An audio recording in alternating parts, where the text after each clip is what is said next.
Ah, Maya l'abeille, symbole de pureté, de tolérance et de probité. Symbole aussi de l'insouciance d'une génération tout entière. Et je devine que vous étiez nombreux et nombreuses à dodeliner votre joli minois à l'écoute de ces quelques notes endiablées qui ramènent irrémédiablement bon nombre d'entre nous à notre enfance la plus tendre. Mais aujourd'hui, rien ne va plus. Pour les abeilles, les temps sont devenus noirs. Et Maya, elle, en prend pour son dard.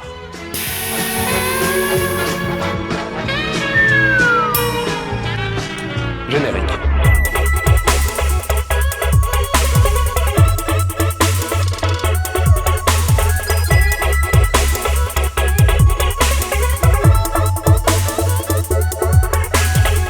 Bonjour à tous et bienvenue dans ce 4e numéro du Billet Vert, un nouveau rendez-vous qui retrace l'actualité écologique en biais, envers et contre tout. Et vous connaissez la chanson, on commence tout de suite avec notre mauvaise nouvelle de la semaine, c'est le vilain et odorant mégot.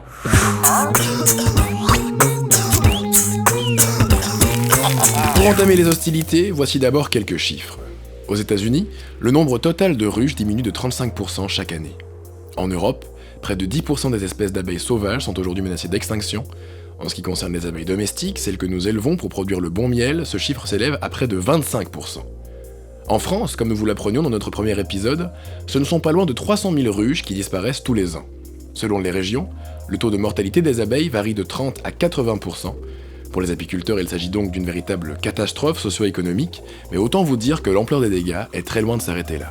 Faut-il imaginer un monde sans abeilles ? Si les abeilles venaient à disparaître, l'être humain n'aurait plus que 4 années à vivre. Cet aphorisme n'a peut-être pas été prononcé par Albert Einstein, comme on peut le lire un peu partout sur internet, mais il n'empêche que ce n'est pas une farce pour autant. Outre le fait qu'il est dommage de voir de si jolies petites bébêtes se faire massacrer en nombre, la disparition de nos charmantes camarades tigrées pourrait également sonner l'heure de notre fin à nous, pauvres humains. Sans leur rôle crucial de pollinisation, qui permettent aux plantes de se reproduire et donc à la biodiversité d'exister, 84% des fruits et légumes que nous cultivons risqueraient de disparaître.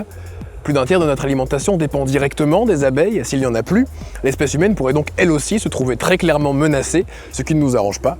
Que nous soyons des écolos, bobos, gauchos, droits de l'hommistes, fumeurs de ganja, selon la mielleuse nomenclature de nos amis de la fachosphère, ou de simples et honnêtes citoyens. Mais qui est responsable de cette hécatombe ? Eh bien, après en avoir discuté avec plusieurs apiculteurs de ma région, notamment un couple de retraités de Bouzeval qui est passé en quelques années de 28 à 5 ruches, en sachant qu'une ruche compte en moyenne entre 40 et 80 000 abeilles, il s'est avéré que les périodes de l'année où elles disparaissent en nombre coïncident étonnamment avec celles des épandages de pesticides dans les champs avoisinant leurs propriétés. Dans les années 90 apparaissent les joliment nommés pesticides systémiques neurotoxiques, dont les fameux néonicotinoïdes, utilisés en masse dans l'agriculture industrielle. Ceux-ci se diffusent dans toute la plante au fur et à mesure de sa croissance, y compris dans les fleurs que butinent les abeilles.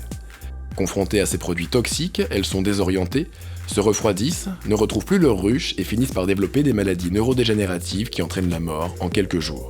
En 2013, l'Union européenne impose un moratoire pour limiter l'utilisation de ces pesticides et envisage à terme de les interdire, suite à quoi la grande mafia Bayer, particulièrement virtuose en matière de destruction massive, dépose plainte auprès de la Cour de justice de l'Union européenne pour contrer cette décision. 2 ans plus tard, l'entreprise enregistre un chiffre d'affaires de 2,5 milliards d'euros dans sa branche insecticide.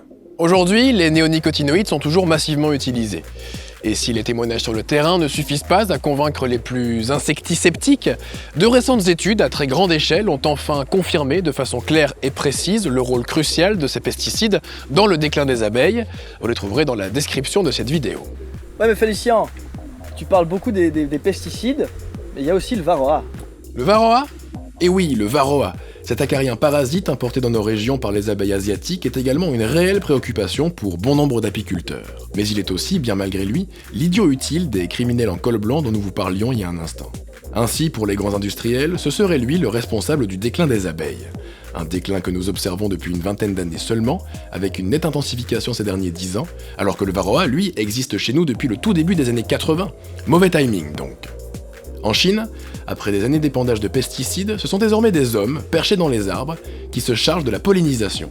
Spectacle aussi grotesque qu'accablant, nous ne pouvons aujourd'hui que tenter de faire en sorte que jamais cela ne nous arrive. À titre individuel, la première chose à faire est bien sûr de bannir les produits toxiques que l'on répand dans le jardin, comme le Roundup, cet élixir de mort au parfum amer de glyphosate, autre poison pour les abeilles dont l'usage est encore malheureusement aussi populaire que dramatique. Roundup, le premier désherbant biodégradable. Il détruit les mauvaises herbes de l'intérieur jusqu'aux racines et ne pollue ni la terre, Milos de Rex. Et d'ailleurs, qui c'est qui produit le Roundup? Monsanto! Et à qui appartient Monsanto? Bayer! C'est clairement QFD.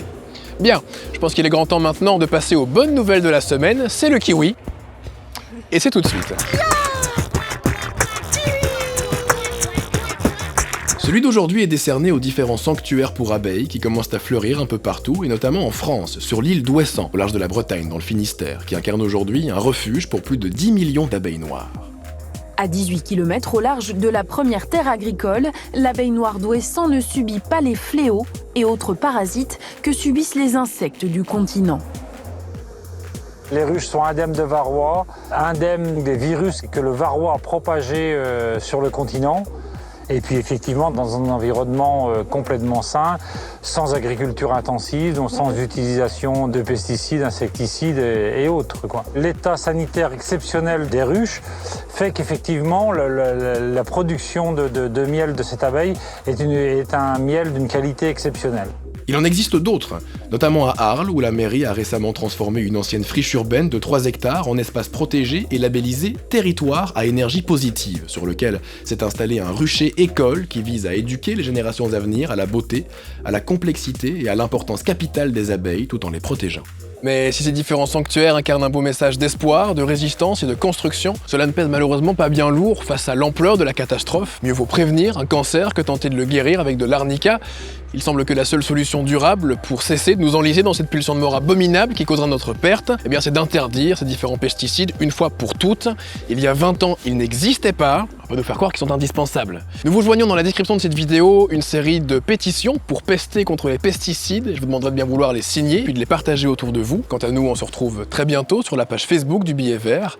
Et si vous voulez nous aider à développer ce nouveau média indépendant, eh bien, vous pouvez aller nous faire un petit don sur la page Tipeee du Billet Vert. Merci d'avance, excellente journée, soirée ou nuit à tous, et à la fois prochaine. Ciao!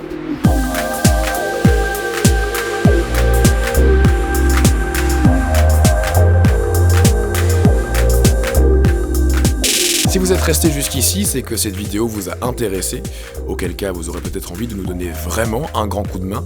Pour un don de 60 € ou plus sur notre page Tipeee, vous repartirez avec votre portrait réalisé par notre ami et partenaire, l'illustrateur Tubby Delis. Il en a déjà fait 2, un pour ma maman et un pour Marcel. Merci Marcel. À très bientôt.